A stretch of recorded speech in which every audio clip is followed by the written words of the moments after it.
Nigeria's Super Eagles made a good start in their bid to qualify for the next edition of the Africa Cup of Nations after winning the first two matches. Less so today, you would think, if things go to plan, but can Sierra Leone... Expectation is high as the Super Eagles took on the Leone Stars of Sierra Leone in a double-header. Back on the left, Zaidu Sanusi. The Super Eagles could only pick 2 points out of 6 in the double-header after a poor showing in both games, and calls for the overhaul of the technical crew led by coach Gernot Roy grows louder.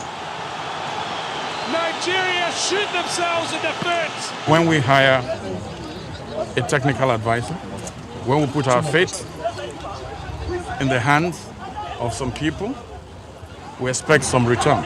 We're going to sit back, we're going to review what has happened. We'll review the entire team. We'll look at our players, whether they're qualified or not, whether they're ready for the team. We'll also look at the technical advisor. We'll also look at the entire people involved with football administration and the Super Eagles. I'm sure before we go for the next tournament, 2 or 3 other players with Nigerian blood will be discovered, and they will be invited, and we will start all over again. And when we fail, they say, we are building a team. We are building a team. It has taken us 4 years without building a team. So the NFF and the technical should tell us how many more years do they want to build a team. And there's the final whistle.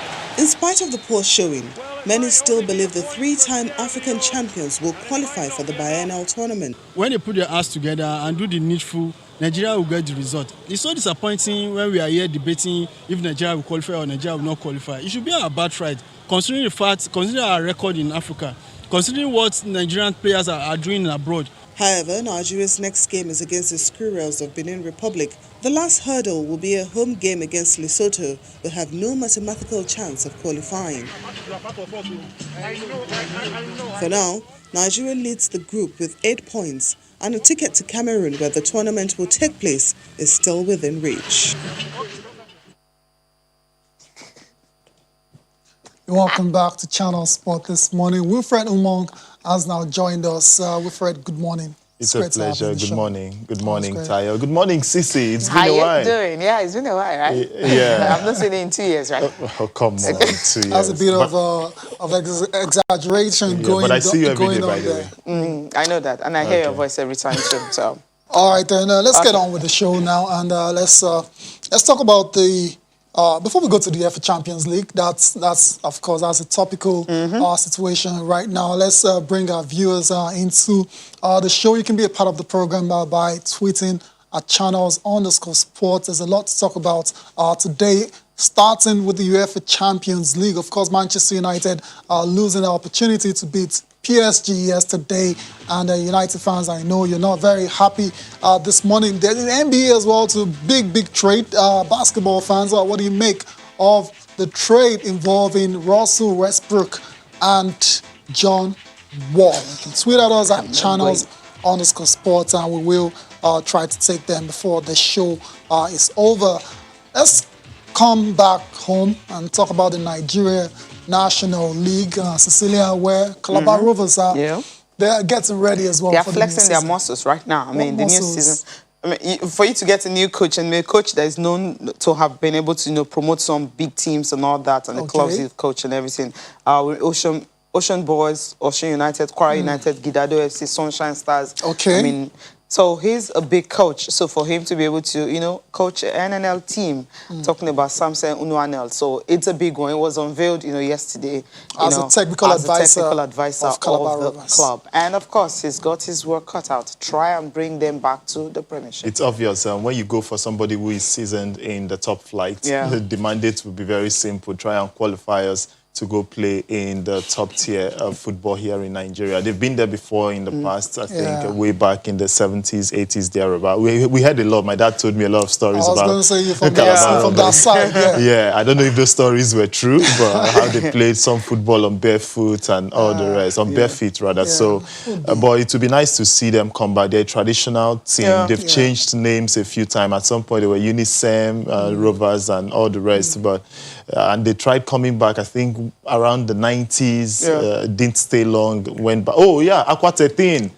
Yeah, that was them. Aqua United against Calabar Rovers. That game that kept Aqua United in the league. When it scored 13 goals. Exactly, and that led to the debarment of Calabar Rovers. Yeah. So it's good to see them come back. Okay, let's hear from the coach. I mean, he's got his reasons for accepting the job and what he needs to do, what he wants to do with the club.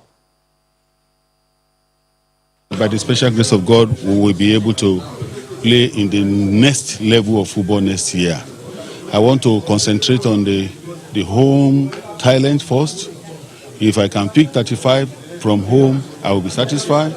I am not coming with any players until I cannot find a suitable ones from home. That is when I will go out and bring players.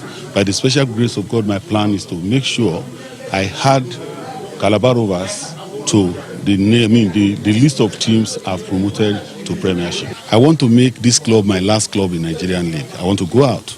I want to go out and coach. And without result here, it will be difficult for me to make that work. So I am going to go for any trophy that is available.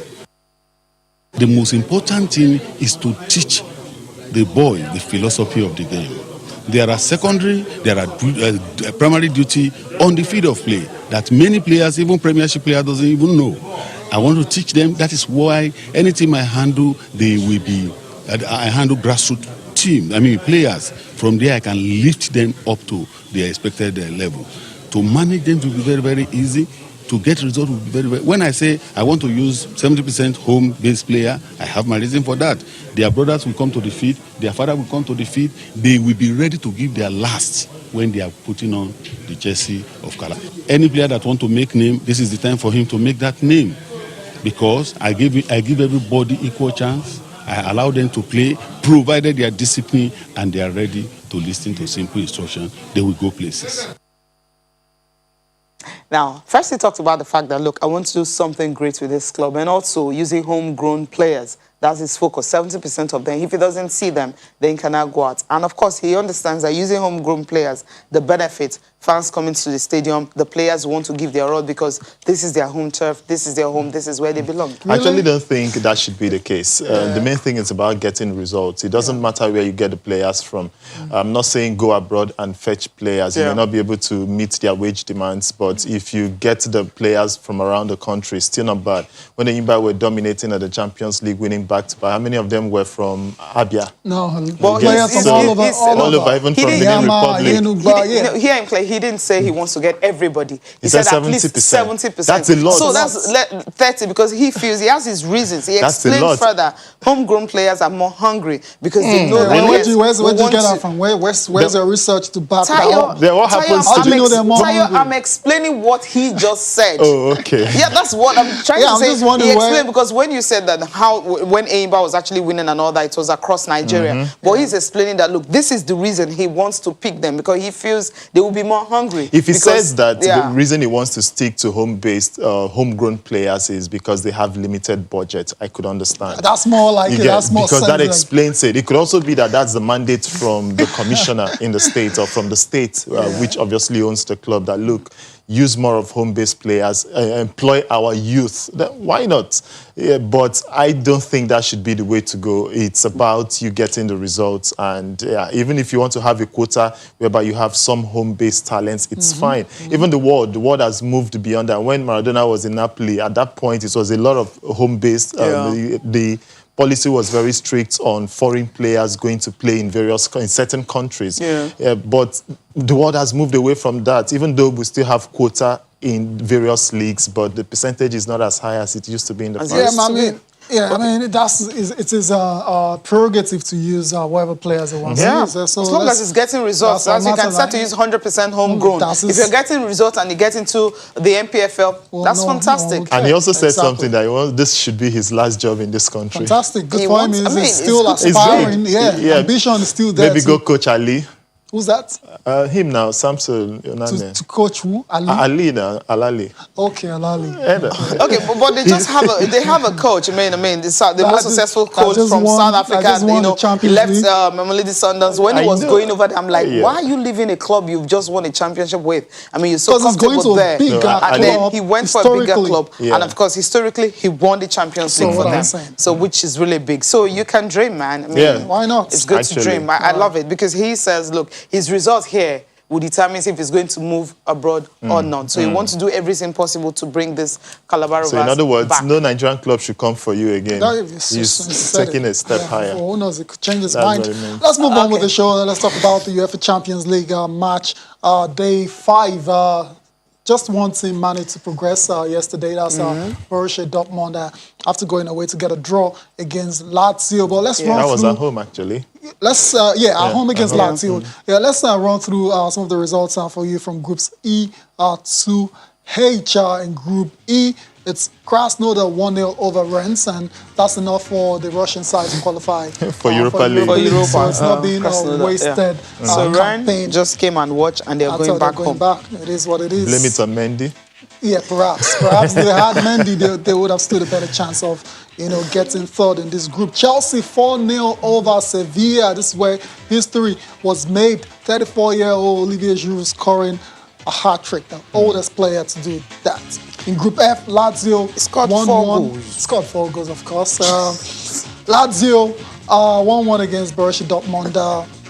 So Lazio still with a chance to qualify, while Dortmund are already through to the round of 16. In Group G, Ferencváros lost to Barcelona 3-0. Barca still perfect after 5 games. Antoine Griezmann scoring for the 3rd straight game. So it looks like the goals are coming. They're coming. And they are good goals. And the clubs is actually scoring against. Cecilia, it doesn't matter. He scored in 3 straight games. Yes. That's the most important Next thing. El Clasico is Don't coming. try to downplay Antoine Griezmann's recent performances at all. Same group, Juve 3-0 over Dynamo Kiev. Federico Chiesa scored a goal and had a hand in Sports for Juve. Yeah, fantastic. And Cristiano Ronaldo. Player Ronaldo, 70th. 750th career goal. That's amazing. That's ridiculous. Ridiculous. I don't even understand how he keeps putting up these numbers. I think he enjoys it anyway. Yeah, of course. I doubt he'll get up. He may get up to 1,000 goals. I mean, he may. That's a long way. Let's say an average of. That's a long way. 250 goals. Let's say. Come on, no, Zlatan is scoring at 39. Yeah, we don't know how long Ronaldo is going to play for. He could decide to retire next 2 seasons and go into something Ronaldo else. is not leaving in the next 2 seasons.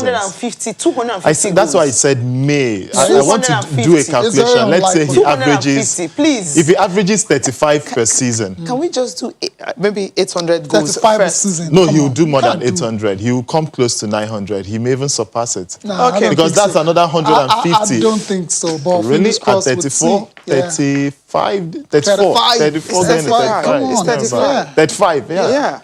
No, it's very unlikely. Anyways, Ronaldo, of course, will go down as one of the greatest goal scorers ever in football. So regardless of whether he gets 100 or not, you can't take that away from him. In Group H, that's the last group, the most exciting group going into match day 6, because 3 teams now are on stock on 9 points after Leipzig went to Istanbul to get a 4-3 win. That was a thriller. Late goal there for Leipzig coming from Alexander Sørloth, while United playing at Old Trafford lost 3-1 to PSG. That's where we're going to focus on Wilfred. But before that, let's get the post-match thoughts of Ole Gunnar Solskjaer.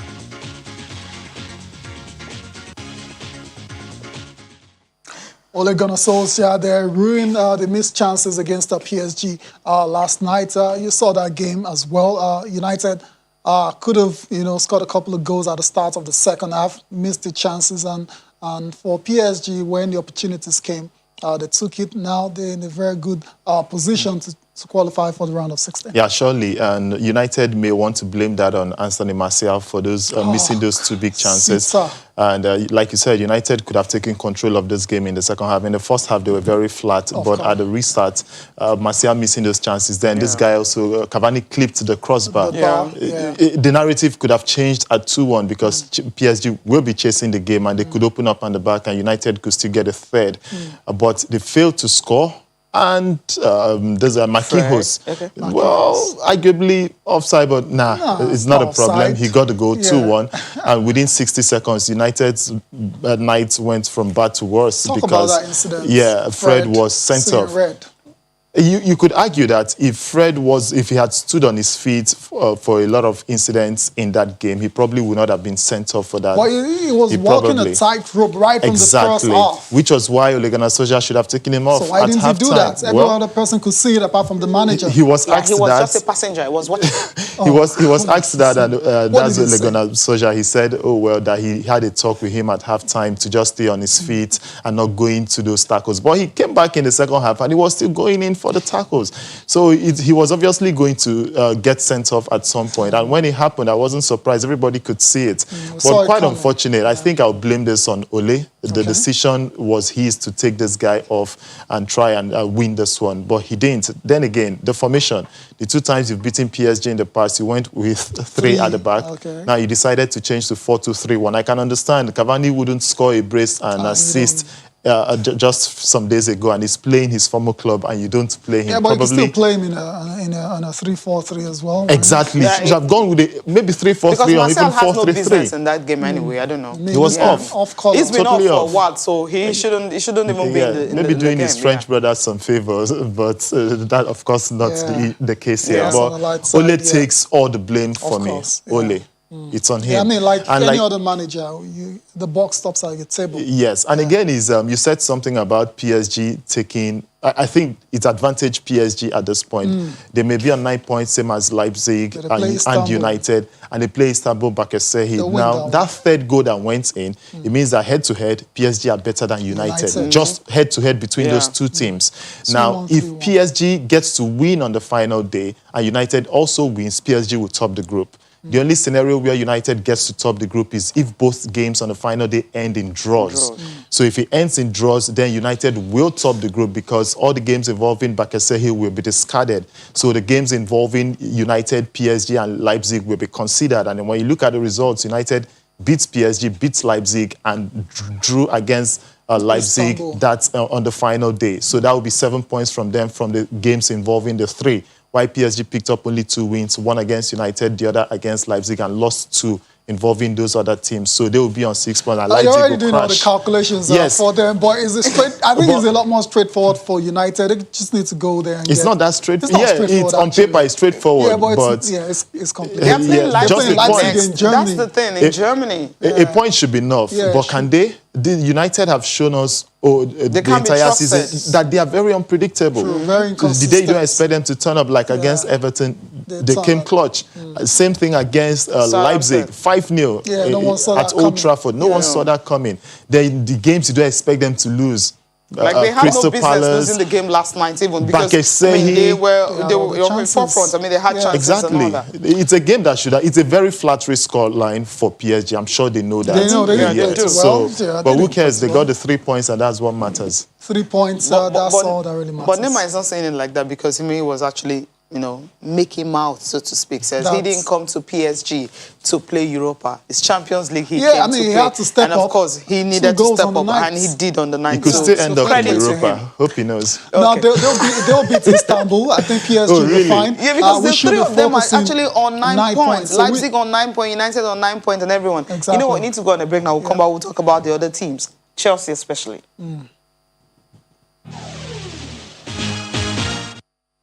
He shouldn't have played the second half. That's what coaches do. Simple. That's what they do. Right? Exactly. Bad management. And at that point, he was asked, did you consider taking off Fred? Then he said yes, that he thought about it, but spoke to him, stay on your feet.